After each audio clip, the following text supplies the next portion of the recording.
In the last video, we discussed what a human is. We've learned that in the eyes of God and in the logic of the New Testament, you have been remade already. You are a child of the King of the universe, commissioned as his partner to change the world around you to look more and more like his garden-like world, working as much as you can to make your sphere of influence look like an overlap of heaven and earth. The work of new creation has already begun in you, and God will complete it. You're just on an earlier point in the journey. You've been reconnected with the original purpose and calling of humans, and you are headed toward an eternity where all of those things will once again be a beautiful, glorious, unimaginably wonderful daily reality. What in the world do we do about that in the meantime? So what does this overlap life really look like? It boils down to two main things. Number one, live as though you belong to God's kingdom. And number two, do what you can to invite others out of the kingdom of darkness and into God's kingdom themselves, and then help them become better citizens. Or in other words, living out and spreading the gospel of God's kingdom. Living as though we belong to God's kingdom is going to mean a few things. It's going to mean getting rid of sin in our own lives. It's going to mean our own life personally being lived in love for God, loving him with all of our soul, mind, and strength, and then loving our neighbor as ourselves. Doing everything, eating, drinking, talking, sleeping, walking, breathing, exercising, driving, working, everything to the glory of God. Doing what you can to bring others into God's kingdom and help them to become better citizens is going to mean a few things too. For some of us, that's going to mean evangelizing or teaching or mopping floors, making food, counseling people, hours and hours of prayer in support of everyone else doing the jobs. Maybe it's going to mean being sent out to different parts of the world. But we need to keep in mind that we're not just trying to get as many people off of the boat before it sinks. And everything else that we do in the meantime is just polishing the brass on the sinking ship that doesn't matter anyway. Instead, we need to see what we are doing as participating in God's plan to restore and remake the universe. If you make a really good cup of coffee for your customer at the coffee shop, if you move a little bit further towards building a good and beautiful house for somebody to live in, if you have a great day at work, that's what you're doing. And when we participate in rescuing people, we're not just getting them airlifted to heaven at the end. We are inviting them to be a part of what God is doing to bring heaven here, to then become a part of his kingdom, a follower of his way, a person remade to be like Jesus. This doesn't mean just coming to church 1 or 2 times a week for a couple of hours on a Sunday. This isn't just waking up first thing in the morning and reading your Bible. Absolutely, your faithfulness to God should include the Christian disciplines, but you can't make your entire life the Christian disciplines of just reading your Bible and praying all day, because that's not what God is asking you to do. He's not just asking for your spiritual life, whatever that is. He's asking for your entire life. I can hear you right now. You're thinking, Tim, are you telling me that God would be unhappy if all I did was read my Bible and pray to him all day? If all I do with my entire life is pray, read the Bible, evangelize people, teach others, and sing hymns, are you saying that God would be displeased? Of course not. Of course I'm not saying that. God is. What is God's word really asking us to do? Really? For that, my favorite chapter in the Bible is actually probably Colossians 3 and 4. It's really wonderful what Paul does here. Let's read starting from verse 1. He says, "If then you have been raised with Christ, seek the things that are above, where Christ is, seated at the right hand of God. Set your minds on things that are above and not the things that are on earth. For you have died, and your life is hidden with Christ in God. When Christ, who is your life, appears, then you also will appear with him in glory. Put to death, therefore, what is earthly in you: sexual immorality, impurity, passion, evil desire, and covetousness, which is idolatry. On account of these, the wrath of God is coming. In these you too once walked when you were living in them, but now you must put them all away: anger, wrath, malice, slander, and obscene talk from your mouth. Do not lie to one another, seeing that you have put off the old self with its practices and have put on the new self, which is being renewed in knowledge after the image of its creator. Here there is not Greek and Jew, circumcised and uncircumcised, barbarian, Scythian, slave, free, but Christ is all and in all. Put on then, as God's chosen ones, holy and beloved, compassionate hearts, kindness, humility, meekness, and patience, bearing with one another, and if one has a complaint against another, forgiving each other. As the Lord has forgiven you, so you must also forgive. And above all these, put on love, which binds everything together in perfect harmony. And let the peace of Christ rule in your hearts, to which indeed you were called in one body, and be thankful. Let the word of Christ dwell in you richly, teaching and admonishing one another in all wisdom, singing psalms and hymns and spiritual songs with thankfulness to your heart in your hearts to God.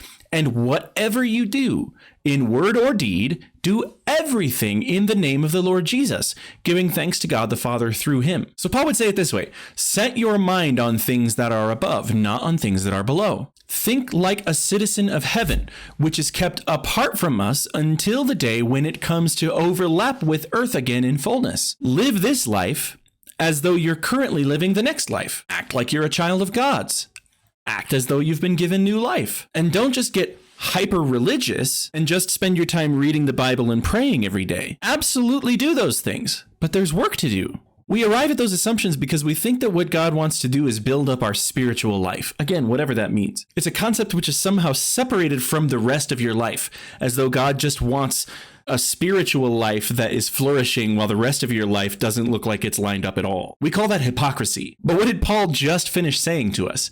He said, whatever you do in word or deed, do everything in the name of the Lord Jesus, giving thanks to God the Father through him. Whatever you do, work heartily, as for the Lord and not for men, knowing that from the Lord you will receive the inheritance as your reward. There are relationships to build. You need to rest. You need to work. There are things that you have to do. And Paul is saying, do all of it. Do those things that aren't for God, for God. It's all spiritual. Did you know that the word spiritual does not appear in the Old Testament at all? Certainly not the way that we use it, like spiritual life, because in the Hebrew worldview, which is also persisting in the New Testament, everything is spiritual. I hear you. Maybe you're so afraid of becoming so heavenly minded that you're of no earthly good. I hate that saying. I think it came straight from the mouth and mind of Satan. If you ask Paul, he seems to think that heavenly mindedness is the key secret differentiating solution ingredient to everything. Heavenly mindedness in Paul's mind is what makes the difference in the church, in your marriage, in your parenting, kind of in all your relationships, actually, in your work, in your hobbies, your pastimes, your rest, and your enjoyment of the good world that God has given to you, in your dealings with unbelievers. I don't think Paul excluded literally any part of your life. The problem isn't heavenly mindedness. The problem is a lack of heavenly mindedness. It's time for another good C.S. Lewis quote. Once he was quoted as saying, "If you read history, you will find that the Christians who did the most for the present world were specifically those who thought most of the next. The apostles themselves who set on foot the conversion of the Roman Empire, the great men who built up the Middle Ages, the English evangelicals who abolished the slave trade, all left their mark on earth precisely because their minds were occupied with heaven. It is since Christians have so largely ceased to think of the other world that they have become so ineffective in this. Aim at heaven and you will get earth thrown in.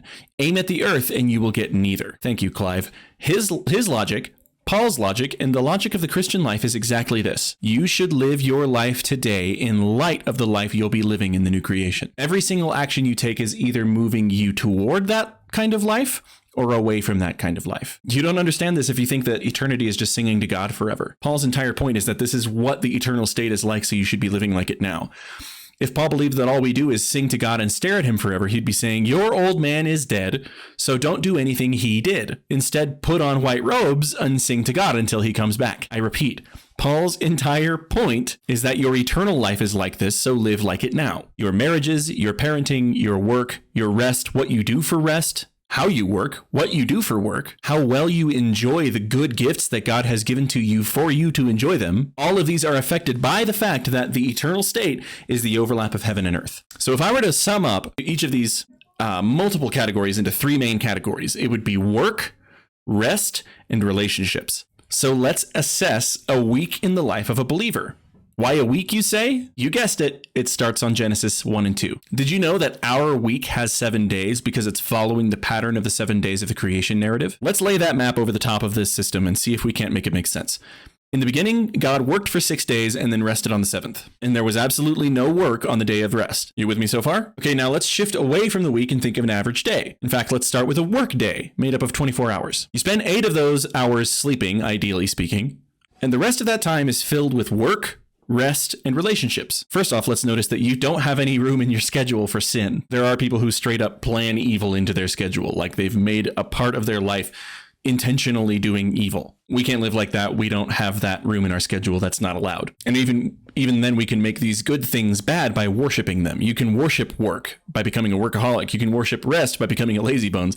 You can worship relationships by becoming a busybody or a helicopter parent or doing any number of things that aren't actually stewarding these resources well. And then that becomes bad too. You've taken a good thing and you made it into an ultimate thing, and then you've robbed God of the honor and the glory that he deserves as the only true object of worship. So frankly, Paul is saying here in the logic of Colossians 3 and 4 that your job is to render all of your time, your work, your rest, your relationships, and your relationship with God himself in service of God, doing everything you can for him, because elsewhere in the scriptures, he says that's your reasonable service. It is the reasonable response for all that God has done for you. And because God has unblushingly promised reward for your faithfulness and obedience. Think for a minute about your favorite stories. I bet that if you stopped and made a list, you would look at all your stories and you would recognize that all of them involve reward in some capacity. Mine are like the Lord of the Rings, the Chronicles of Narnia, Star Wars, the Avengers films, the Legend of Zelda video games. All of them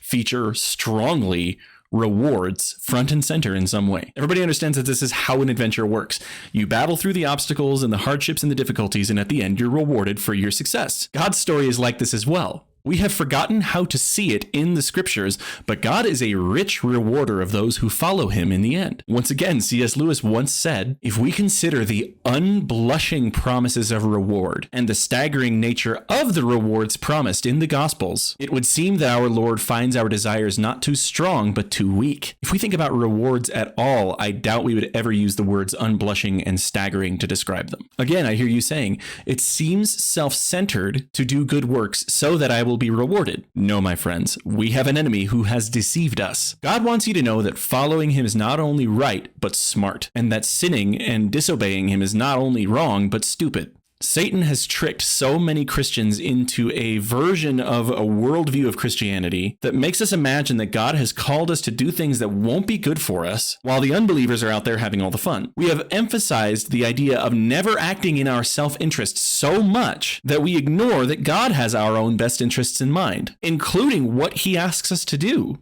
In fact, that which is for God's eternal glory is always for our eternal good. Even martyrdom ends well for a believer. Jim Elliot once said, he is not a fool who gives what he cannot keep to gain what he cannot lose. People often think of him as one of those super spiritual missionary types who was unconcerned about gain. They couldn't be more wrong. He was so concerned with gain that he wanted what he gained to last. Yet Satan tries to convince us that thoughts of reward are inherently unspiritual, making God into our tempter rather than our generous Father who delights in our enjoyment of him and what he graciously gives to us. The biblical canon even closes with this incredible statement from the mouth of Jesus himself.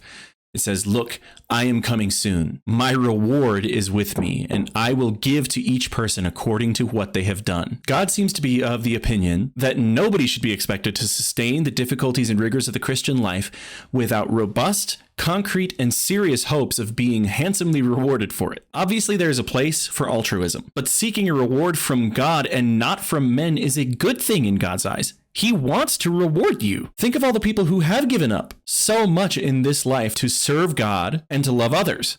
Shouldn't their welcoming into the new creation be that of a prince or a princess returning home triumphantly to their welcoming? I want to be there when the King of Kings rewards my dad and my uncle who were so instrumental in my own faith. And I want such a reward myself when I get there. The life of God's children is an adventure. And like any good adventure, it comes with the promise of rewards. Let us live well then and wring ourselves out 24 hours a day, 7 days a week for the rest of our lives, for the glory of God's kingdom. Now let's start going down the list one by one to see what this adventurous, kingdom-seeking life, serving God as his royal heavenly humanity really should look like, beginning with work. I'll see you in the next video, further up and further in.